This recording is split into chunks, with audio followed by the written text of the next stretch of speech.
The stars burned cold and distant above the planet Vexar 7, a world that had never known the sound of human laughter or the warmth of human friendship. The collective of the Helix had ruled this sector of space for 10,000 years, and in all that time, they had never faced a species quite like the ones who were about to arrive. Admiral Cathar stood on the bridge of his flagship, the Eternal Conquest, watching the sensor displays with all 6 of his eyes. His exoskeleton gleamed under the harsh lights of the command center, and his mandibles clicked together in what passed for irritation among his kind. The humans were coming. Everyone in the galaxy knew about them now. They were young, these humans. Their species had only achieved faster-than-light travel a mere century ago. They should have been easy prey, another civilization to absorb into the collective's endless empire. But something had gone wrong. 3 invasion fleets had been sent to Earth's colonies. 3 invasion fleets had been destroyed. "Admiral," said Communications Officer Jex, her antenna twitching nervously, "we are receiving reports from the outer system. Human ships have been detected.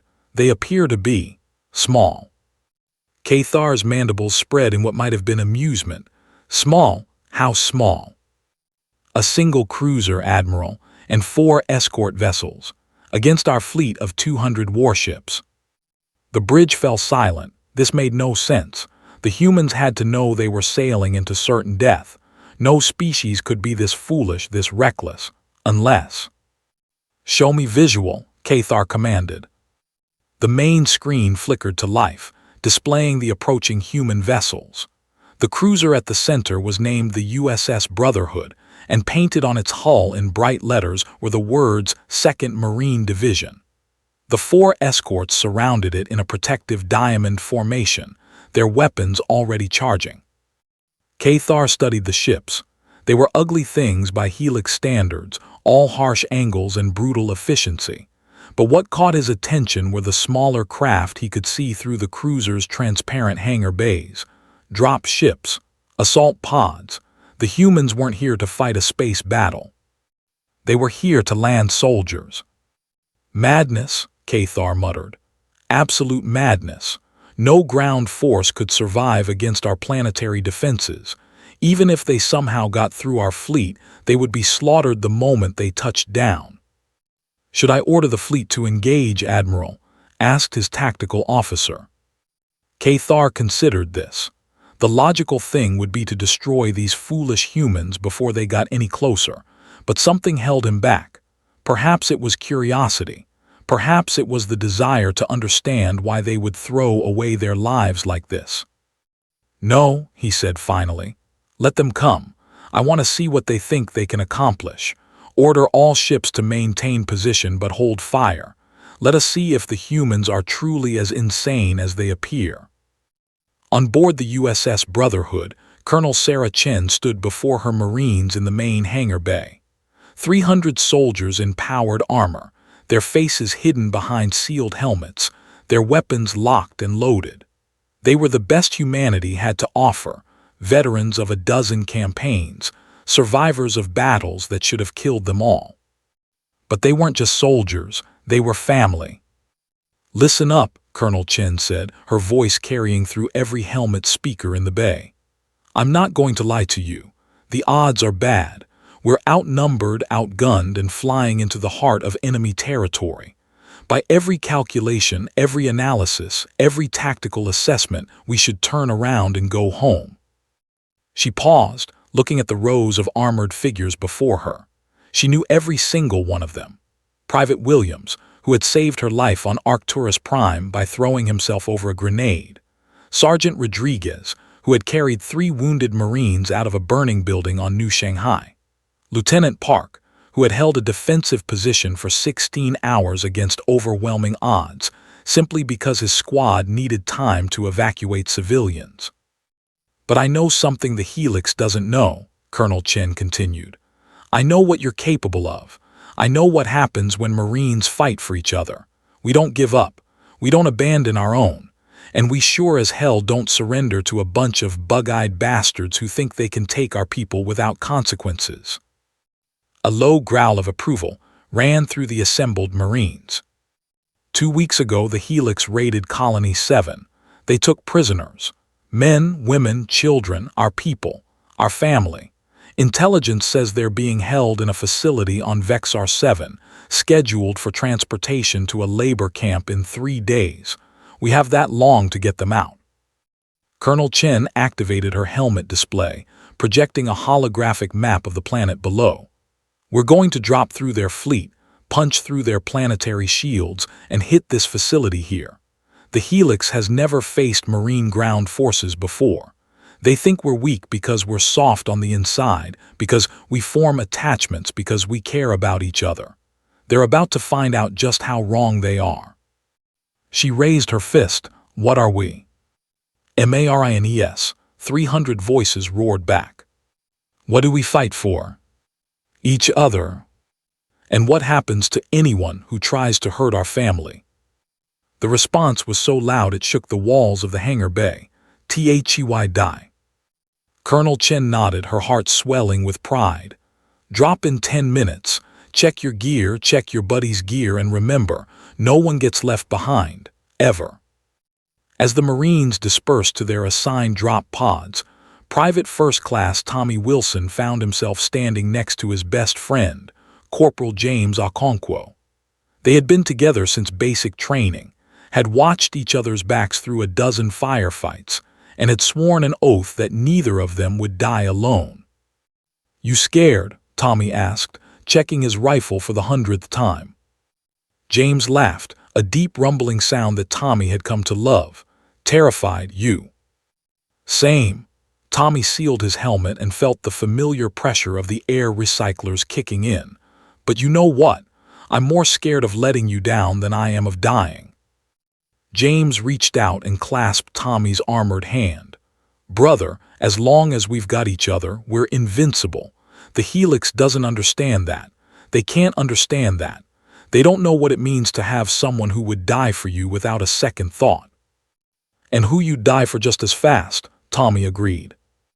Around them, similar scenes were playing out throughout the hangar. Marines hugging, fist bumping, exchanging words of encouragement. A sergeant was helping a nervous private adjust her armor straps. A medic was cracking jokes to ease the tension. A gunner was sharing pictures of his daughter with his loader. This was what the Helix had never seen. This was what they couldn't comprehend. Humans weren't just individuals fighting side by side. They were pack animals, social creatures who drew strength from their bonds with each other. When one human fought, they fought with the power of one. But when humans fought together for each other, they became something greater than the sum of their parts. They became unstoppable. The drop klaxon sounded, and the Marines moved to their pods with practiced efficiency. The doors sealed shut, the countdown began, and 300 human hearts beat as one. On the bridge of the Eternal Conquest, Admiral Cathar watched the human cruiser approach. His sensors detected the drop pods being loaded, the weapons being charged, the engines being pushed beyond their rated limits. These humans were committed. There would be no retreat, no surrender, no negotiation. "Such waste," Cathar said, almost sadly. "They could have been useful additions to the collective. Instead, they choose extinction." "Admiral," Jek said, her voice suddenly sharp with alarm, "the human cruiser is accelerating. They're heading straight for our defensive line. Let them come, our shields will hold." But even as he spoke, Cathar felt a tiny sliver of doubt creep into his mind. Something was wrong, something he couldn't quite identify. The humans were too confident, too eager. They were walking into a trap that should terrify any rational species, and yet they came anyway. Because they had something the Helix didn't have. They had each other. The drop pod screamed through the atmosphere of Vexar 7, burning bright trails across the purple sky. Inside his pod, Private Wilson felt the G-forces pressing him into his seat as the retro rockets fired, slowing their descent to something approaching survivable. Through the small viewport, he could see the alien landscape rushing up to meet them. Strange crystalline formations, rivers of something that glowed toxic green, and in the distance, the massive complex where their people were being held. The ground came up fast. The pod slammed into the surface with enough force to rattle Wilson's teeth, but the impact absorbers did their job. The door blew off with a shaped charge, and Wilson was out and moving before the dust had settled. All around him, other pods were landing, Marines spilling out into the alien air. Their powered armor filtered out the toxins and maintained comfortable pressure, but nothing could filter out the wrongness of this place. The sky was the color of a bruise, the sun was too dim, and the sounds were all wrong. No birds, no insects, no wind through trees. Just the hum of alien machinery and the distant wail of sirens. "Form up," Sergeant Rodriguez's voice crackled over the comms. "First squad on me. Second squad secure the perimeter. Third squad cover our 6. Wilson found James and fell in beside him, weapon raised and scanning for threats. The training took over, muscle memory and countless drills guiding his movements. But underneath it all, he was aware of James at his side, solid and dependable and utterly familiar. Whatever happened next, they would face it together. The first Helix defenders appeared within minutes. They came in swarms, dozens of armored figures scuttling over the crystalline rocks like giant insects. Their weapons fired bursts of superheated plasma, turning the ground to glass wherever they struck. "Contact front," someone shouted, and then the world dissolved into chaos. Wilson fired and moved, exactly as he had been trained. His rifle barked death at the enemy, each shot finding its mark.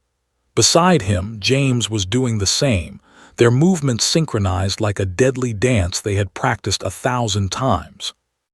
A plasma bolt screamed past Wilson's head, close enough to heat his helmet. He ducked behind a crystal formation and returned fire, dropping the Helix soldier who had nearly killed him. Another one appeared to his right, raising its weapon, and Wilson knew he couldn't turn in time. But James could.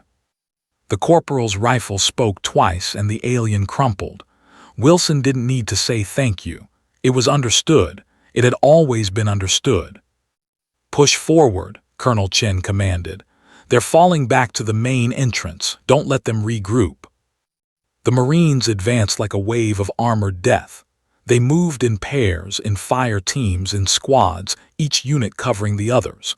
When one Marine went down, 2 others were there to drag them to safety.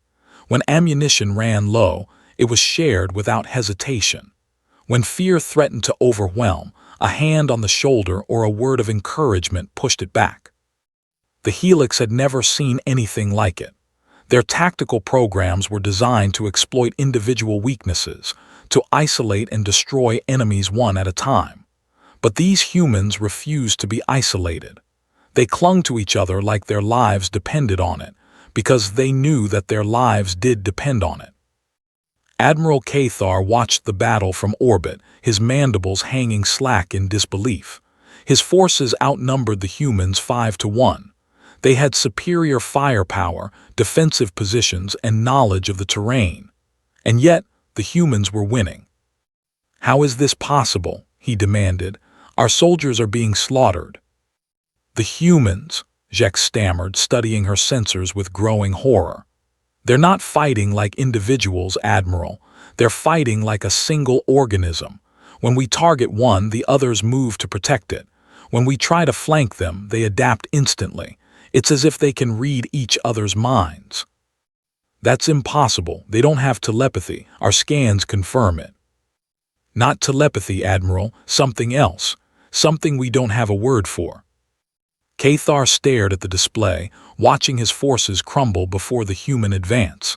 He had studied humanity for years, had read every report and analysis the collective had gathered. He knew about their wars, their art, their science. But nowhere in all those files had there been anything to explain what he was seeing now.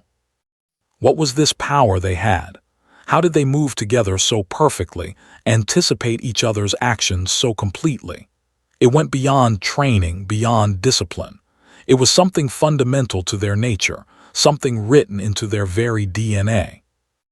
On the surface, Colonel Chen led her Marines through the outer defenses and into the prison complex itself. The corridors were narrow and dark, perfect for ambushes, but the Marines moved through them with terrifying efficiency. Point man, cover, advance. Point man, cover, advance. The rhythm was inexorable, unstoppable. They found the first prisoners in a holding cell on the second level. 30 humans, men and women from Colony 7, huddled together in fear. When they saw the Marines, they began to weep with relief. "It's okay," Sergeant Rodriguez said, kneeling beside a young woman who was holding a crying child. "We've got you. You're safe now. We're taking you home." "They took so many of us," the woman sobbed. "The children, they separated us from the children." "Where?" Rodriguez demanded. "Where did they take the children?" "The lower levels," they said. They said they were going to study them, study why humans bond so strongly with their young. A cold fury settled over the Marines.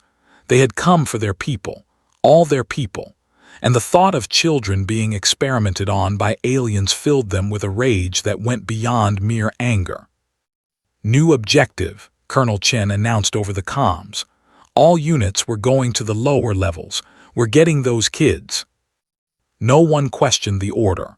No one suggested that it might be too dangerous, that they should cut their losses and evacuate with the prisoners they had already rescued. Because those children weren't strangers. They were family, and you didn't leave family behind. Wilson and James were among the first to reach the lower-level entrance. The door was sealed, reinforced, clearly designed to keep out exactly this kind of assault. James studied it for a moment, then reached for the breaching charges on his belt. "This is going to be loud," he warned. "Good," Wilson said. "I want them to know we're coming." The charges detonated, blowing the door inward with enough force to flatten the guards on the other side. The Marines poured through the breach, weapons firing, voices shouting encouragement to each other. The laboratory was a house of horrors. Equipment lined the walls, machines that Wilson didn't recognize and didn't want to understand. Specimen jars filled with things that might once have been human, restraining tables with straps that were sized for small bodies. And in the center of the room, in a cage that barely deserved the name, were the children of Colony 7. 12 of them, ranging from toddlers to teenagers, filthy and terrified and clinging to each other with a desperation that broke Wilson's heart. "It's okay," he said, dropping to his knees beside the cage. "It's okay, we're here now. We're going to take you home." A little girl no older than 5 reached through the bars and touched his helmet. "Are you real?" Wilson pulled off his helmet so she could see his face, his smile, the tears streaming down his cheeks. "I'm real, sweetheart, and I promise no one is ever going to hurt you again." Behind him, James was already cutting through the lock.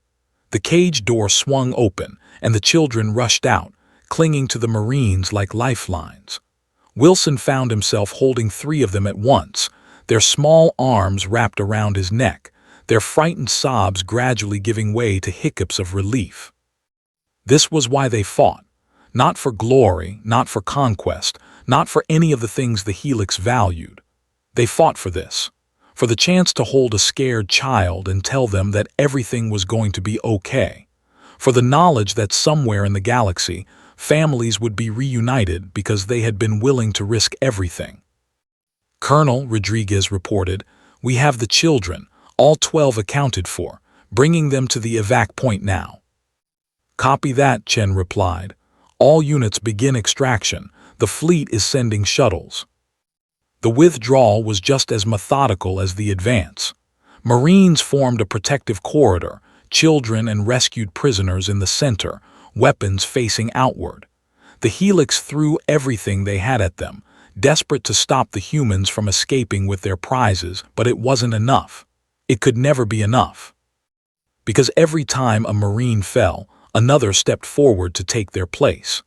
Every time the Helix thought they had found a weakness, the humans closed ranks and pushed back. They moved like one creature with 300 hearts, one family bound by love and sacrifice, and an absolute refusal to abandon their own. Admiral Cathar watched the shuttles lift off from the planet's surface, carrying the human prisoners and their marine rescuers to safety. He had lost half his ground forces. His planetary defenses had been breached, and worst of all, he still didn't understand how it had happened. "Pursue them," he ordered. "Destroy those shuttles before they reach the cruiser." "Admiral," Jek said quietly, "look at the sensor readings." Cathar looked. The human cruiser, the USS Brotherhood, had moved to intercept any pursuit. Its weapons were fully charged, its shields at maximum, and on its hull, clearly visible now, was a new message someone had painted during the battle. It said, "You hurt our family, never again." The Admiral's mandibles clicked in something that might have been respect or might have been fear, perhaps both. "Stand down all pursuit, let them go." "Admiral, we need to study this," Cathar said. "We need to understand what we're dealing with before we face them again. Because whatever these humans have, whatever this pack bonding is that makes them fight like that, it's more dangerous than any weapon we've ever encountered." On the shuttle rising through the atmosphere of Vexar 7, Wilson sat with the little girl on his lap. She had fallen asleep, exhausted by fear and relief, and he didn't have the heart to move her. James sat beside him, one arm around Wilson's shoulder, watching the stars appear as they climbed toward space. "We did it," James said. "We actually did it." "Was there ever any doubt?" James laughed. "Yeah, actually, about 100 times back there. But then I looked at you and I remembered why we keep going, why we always keep going." Wilson understood. He had felt it too, that moment when the fear had threatened to overwhelm him, when every instinct had screamed at him to run. And then he had seen James, had felt the connection that bound them together, and the fear had simply melted away. That was the secret. That was the power the Helix couldn't understand. Humans didn't fight despite their attachments. They fought because of them. The love they felt for each other didn't make them weak. It made them invincible. The shuttle docked with the USS Brotherhood, and the rescued prisoners were taken to the medical bay. Colonel Chen was waiting in the hangar, her armor scorched and dented from the battle, but her smile bright enough to light up the entire ship. "Outstanding work, Marines. Every single one of you. We lost 12 today, and their sacrifice will never be forgotten. But we brought back 42 people who had given up hope. 42 people who get to see their families again because you refused to quit." She paused, looking at the weary, bloodied soldiers before her. "The Helix thinks we're weak because we love each other. They think our attachments make us vulnerable. They're about to learn just how wrong they are, because this war isn't over. They took our people, and that means we're not done until they understand that humanity protects its own." A tired but defiant cheer rose from the Marines. They had won today's battle, but they knew it was just the beginning. The Helix had vast resources, countless soldiers, technology that humanity was only beginning to understand. The odds were still against them. But they had something the Helix would never have. They had each other, and as long as that bond remained strong, they would keep fighting. They would keep winning. They would show the galaxy what humans were capable of when they fought for the ones they loved. Wilson carried the sleeping girl to the medical bay, where her mother was waiting with tears streaming down her face. The reunion was everything he had hoped it would be, the mother's sobs of joy, the child waking up and crying, "Mommy," the embrace that seemed like it would never end. This was why they were Marines. This was why they would never stop. And this was why, no matter what the galaxy threw at them, humanity would endure. Because they were pack animals, because they bonded, because they loved. And that made them invincible. 6 months had passed since the rescue on Vexar 7, and the war had spread like fire across the stars. The Helix Collective, humiliated by their defeat at the hands of a single Marine division, had responded with overwhelming force. 100 human colonies were now under siege. Billions of lives hung in the balance. But humanity had not been idle. The rescue at Vexar 7 had become legend. The story of 300 Marines who had charged into the heart of enemy territory and emerged victorious had spread to every corner of human space. Recruitment centers were overwhelmed with volunteers. Factories worked around the clock producing ships and weapons. Scientists worked feverishly to close the technological gap. And in the vanguard of it all were the Space Marines. Colonel Chen, now promoted to general, stood on the bridge of the newly commissioned battleship Unity. Around her stretched the largest human fleet ever assembled, 400 warships, carrying 200,000 Marines. It was still smaller than what the Helix could field, but size wasn't everything. "Status report," General Chen demanded. "All ships report ready for combat," her tactical officer announced. "The Helix fleet is holding position around Nexus Station. 500 ships, mostly cruisers and frigates. They're expecting us." "Let them expect us. What about our ground forces?" "Loaded and ready. 1st through 10th Divisions are standing by for drop orders." Chen nodded, studying the holographic display. Nexus Station was the Helix's primary command center in this sector, a massive orbital platform that coordinated their entire military operation. Taking it would cripple their ability to wage war for months, maybe years. It would also be the most dangerous operation in human history. "Open a channel to all ships," Chen ordered. The communication light blinked green. "Channel open, General." Chen straightened her uniform and addressed the fleet. "This is General Chen to all vessels. In a few hours, we're going to engage the largest Helix fleet we've ever faced. We're going to board Nexus Station and capture it intact. And we're going to show the galaxy once and for all that humanity cannot be conquered." She paused, letting her words sink in. "I know many of you are scared. Good. Fear keeps us sharp, keeps us careful, keeps us alive. But I also know something else about every man and woman in this fleet. I know that your fear isn't for yourselves. It's for the person standing next to you, the friend in the next bunk, the sergeant who trained you, the medic who patched you up after your first firefight." Across the fleet, Marines exchanged glances. Hands clasped, silent promises were made. "The Helix doesn't understand that kind of fear," Chen continued. "They don't understand what happens when humans fight for each other instead of for themselves. But they're about to learn. Because when we go into battle today, we won't be fighting as individuals. We'll be fighting as family. And there is nothing in this galaxy more dangerous than a human protecting their family." The cheers that erupted across the fleet could be heard through the bulkheads. Wilson and James were in the hangar bay of the assault ship Valor, part of the 5th Marine Division tasked with the primary boarding action. They had been promoted since Vexar 7, Wilson to sergeant and James to lieutenant, but they were still assigned to the same unit. Neither of them would have it any other way. "You ready for this?" Wilson asked, checking his rifle's power cell. James grinned, that same confident smile that had kept Wilson sane through 100 firefights. "Brother, I was born ready. Besides, we've got something to fight for." He showed Wilson a photograph on his data pad. A woman with kind eyes and a gentle smile, holding a baby in her arms. "Maya had our son last month," James explained. "Named him Thomas. I wasn't going to say anything until after the battle, but—" Wilson felt tears prick his eyes. "James, that's incredible. Congratulations. I want you to be his godfather if I don't make it back." "Don't talk like that." Wilson grabbed James by the shoulder. "You're going to make it back. We both are. And I'm going to teach that kid how to shoot and how to properly appreciate terrible jokes and all the things an uncle should do." "Uncle?" James raised an eyebrow. "Well, godfather sounds too formal. Brothers don't have godfathers. Brothers have uncles." James pulled Wilson into a fierce hug, armor clanking against armor.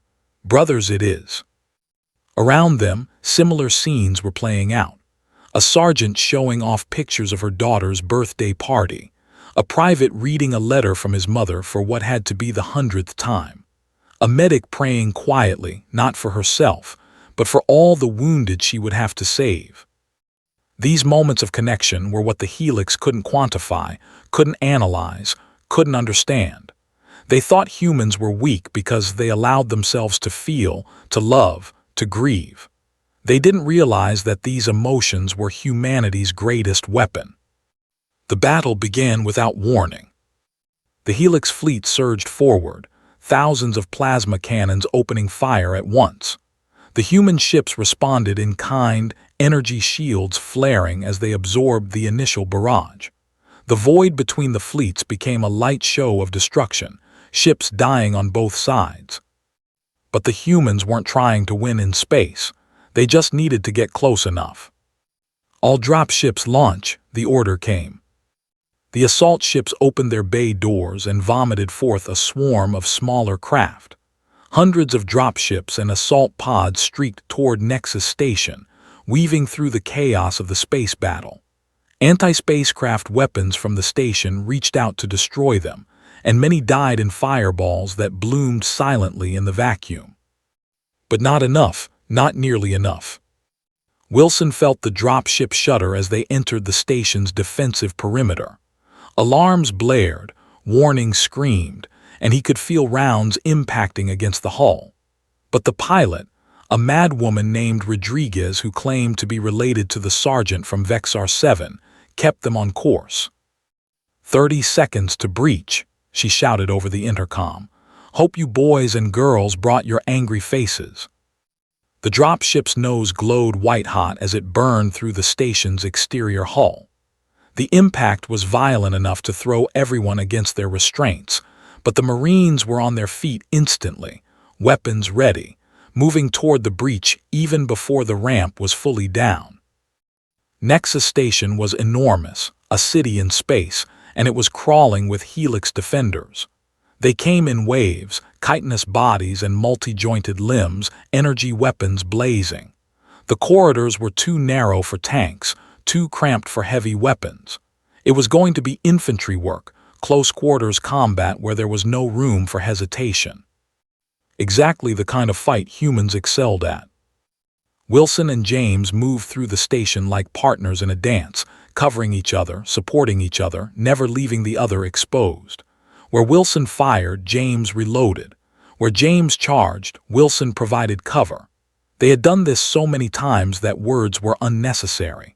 A glance, a gesture, a slight shift in posture conveyed everything they needed to know.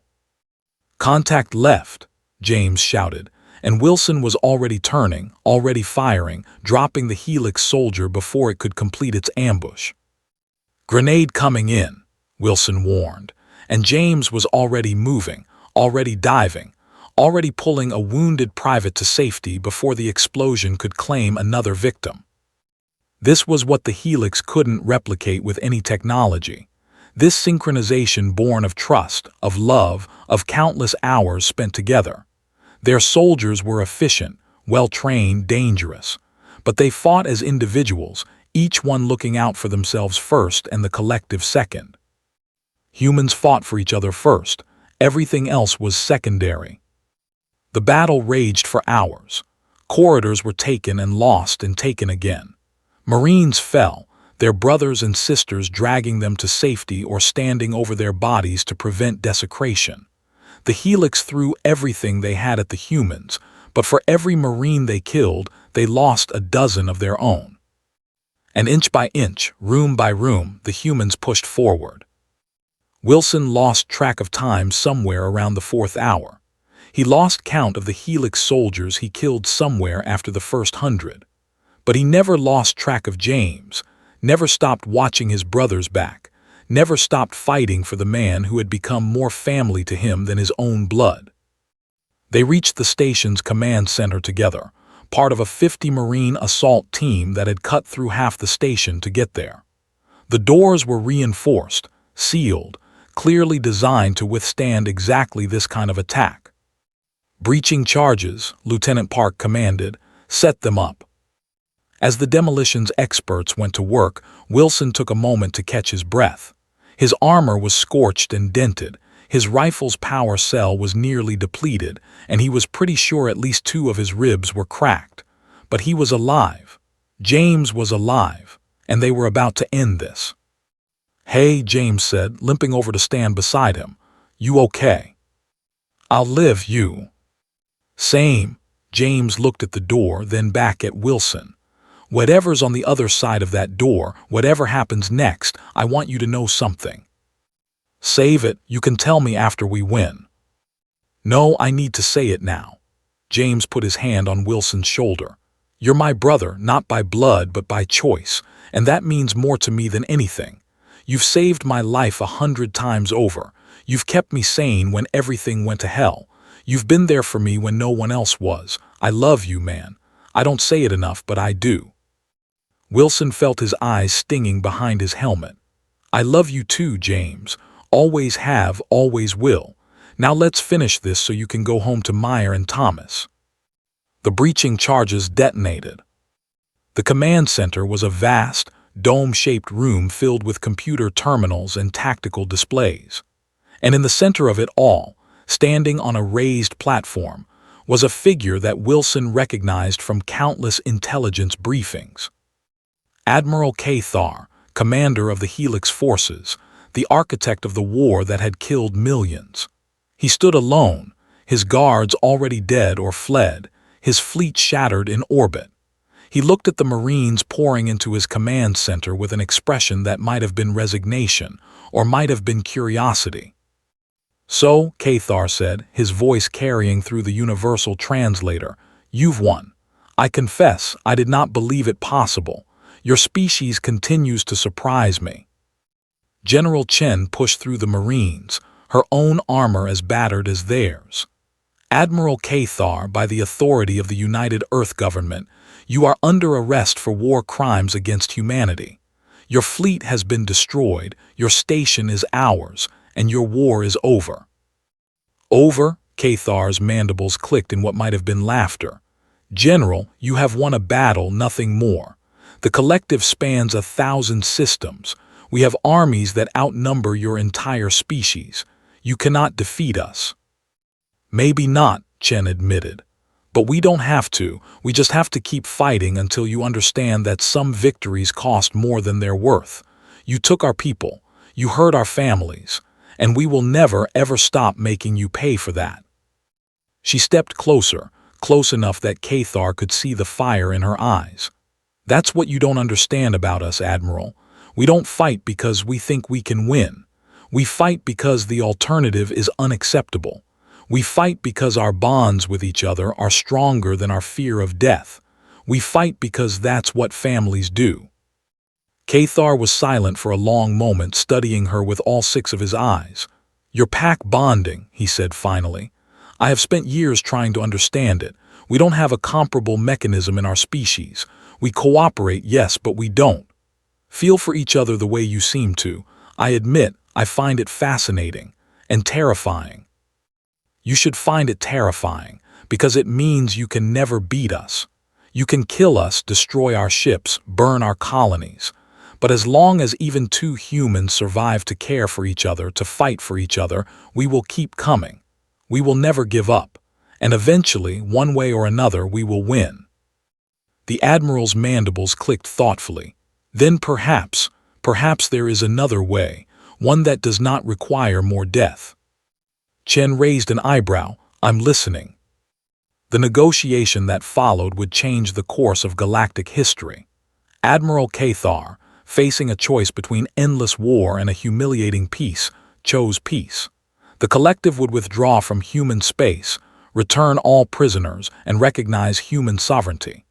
In exchange, the humans would share the secret of their pack bonding, would teach the Helix how to form the emotional connections that made them so formidable.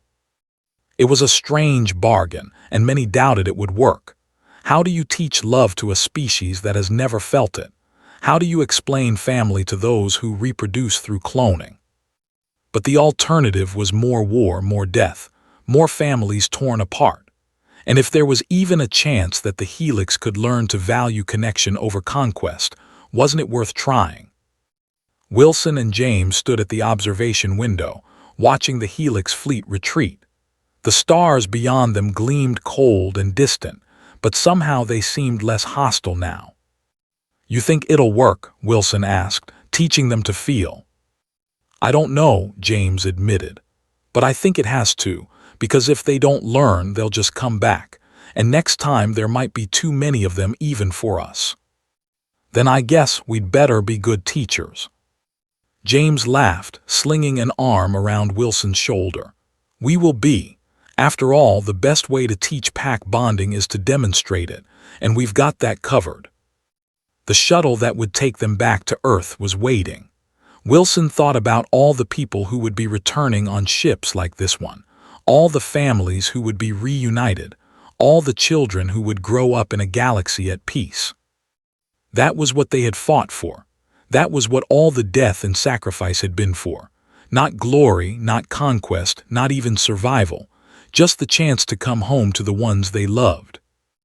As the shuttle lifted off and the stars began to streak past, Wilson closed his eyes and smiled. They had done it. Against all odds, against an enemy that outnumbered them 1,000 to 1, they had won. And they had done it the only way humans knew how. Together. 10 years after the Treaty of Nexus, the galaxy had changed in ways no one could have predicted. The Helix Collective, once the most feared military power in the known universe, was undergoing a transformation that their ancestors would have found impossible to imagine. Lieutenant Colonel Thomas Wilson stood at the edge of a great amphitheater on the Helix homeworld, watching a ceremony that would have been science fiction a decade ago. Before him, hundreds of Helix soldiers were being presented with something new to their species: medals for bravery in defense of comrades, awards that recognized not individual achievement but sacrifice for others. At his side, as always, was General James Okonkwo. "Never thought I'd see the day," James murmured, his gray-streaked hair barely visible under his dress uniform cap. "Bug eyes giving each other medals for friendship." "They're learning," Wilson replied. "Slowly, but they're learning." It had been a long road. After the war ended, humanity had kept its promise to teach the Helix about pack bonding. At first, the effort had seemed hopeless. How do you explain love to a species that had evolved without it? How do you teach loyalty to creatures whose every instinct screamed that self-preservation was the only rational choice? The answer, it turned out, was not through words or lectures. It was through example. Human advisors had embedded with Helix units, living and working alongside them for years at a time. They had shown the aliens what it meant to put someone else's welfare above your own. They had demonstrated the power of trust, of friendship, of bonds that transcended logic. And slowly, impossibly, the Helix had begun to change. "Do you remember Cathar?" James asked. Wilson nodded. The old admiral had died 3 years ago, but his legacy lived on. In his final years, Cathar had become the greatest advocate for what he called the human way. He had written extensively about his experiences during the war, about his gradual realization that emotions were not a weakness to be exploited but a strength to be cultivated. His writings had sparked a revolution in Helix society. Young Helix began experimenting with pair bonds, with friendships, with something approaching love. It was awkward and strange and often ended in confusion, but they kept trying. Because they had seen what humans could do when they fought for each other, and they wanted that power for themselves. "The ceremony's starting," James said, nudging Wilson's arm. On the stage below, a young Helix officer was receiving a medal from the collective's new supreme leader, a progressive who had risen to power on a platform of emotional integration. The citation read, "For risking his life to save 3 wounded comrades during the border skirmish of Year 7, displaying the human virtue of pack loyalty." The young officer's mandibles clicked in what Wilson had learned to recognize as pride mixed with embarrassment. Around him, his unit members were making similar sounds, expressing something that might have been approval or might have been the first stirrings of affection. After the ceremony, Wilson and James were approached by a Helix delegation. At their head was a young female named Jex, daughter of the communications officer who had served under Cathar during the war. "Colonel Wilson, General Okonkwo," Jex said, her antenna dipping in the Helix gesture of respect. "Thank you for attending. Your presence honors us." "Thank you for inviting us," Wilson replied. "The ceremony was beautiful." "It is strange," Jex admitted. 10 years ago, my people would have found such a ceremony incomprehensible. We did not value sacrifice for others. We did not understand why anyone would risk death for someone who was not themselves. But we are learning." "How does it feel?" James asked. "The bonding, I mean. We've always wondered what it's like for your people." Jex was quiet for a moment, her 6 eyes unfocused as she considered the question. "It is difficult to describe. There is a warmth when I think of my unit members, a desire to see them thrive even at cost to myself. It is unlike anything in our evolutionary history. Sometimes it frightens me how strong the feeling can be." "That's normal," Wilson assured her. "Love is supposed to be a little scary. It means you have something worth losing." "Yes," Jex agreed. "That is what makes it powerful. Admiral Cathar wrote about this in his final works. He said that humans are strong not in spite of their vulnerability, but because of it. Because you have things you love, things you would die to protect, you fight harder than any species that fights only for itself." She looked at Wilson and James, and if Helix faces could show emotion, hers would have shown gratitude. "My father spoke of you both, Colonel, General. He said you were the first humans to show him what pack bonding truly meant. During the war in the detention facility where the children were held, you fought like creatures possessed. You did not retreat, did not hesitate, did not care for your own safety. My father watched you carry those children to safety, and he said he had never seen anything so terrifying or so beautiful." Wilson felt James's hand grip his shoulder. Even after all these years, the memory of that day could still bring tears to his eyes. "We were just doing our job," Wilson said. "No," Jex replied firmly. "You were demonstrating the most powerful force in the universe, and because of that, my people have a chance to become something better than we were." The delegation moved on, leaving Wilson and James alone at the edge of the amphitheater.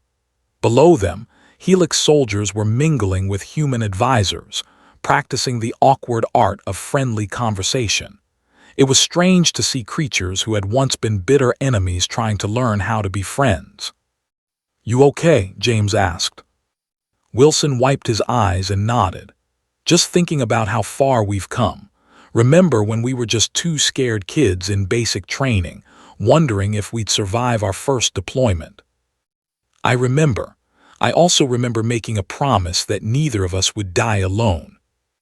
We kept that promise." "We did." James turned to face Wilson directly. "And I want to make another one. Whatever comes next, whatever challenges the galaxy throws at us, we face them together. Always." "Always," Wilson agreed. They clasped hands, the same gesture they had shared before every battle, every mission, every moment of danger. It was a ritual that had kept them alive through wars and peace, through triumphs and tragedies, through all the years that had turned 2 young soldiers into old men. That night there was a reception at the human embassy. Wilson and James attended together as they always did. Maya Okonkwo was there, still beautiful despite the silver in her hair, and their son Thomas was with her. He was a young man now, a cadet at the Marine Academy, following in his father's footsteps. "Uncle Tommy," Thomas called out, using the name he had called Wilson since he was old enough to talk. "Did you see the ceremony? Wasn't it incredible?" "It was," Wilson agreed, embracing the young man who had become as dear to him as any blood relative. "Your dad and I were just talking about how much has changed." "The Academy teaches about the war," Thomas said.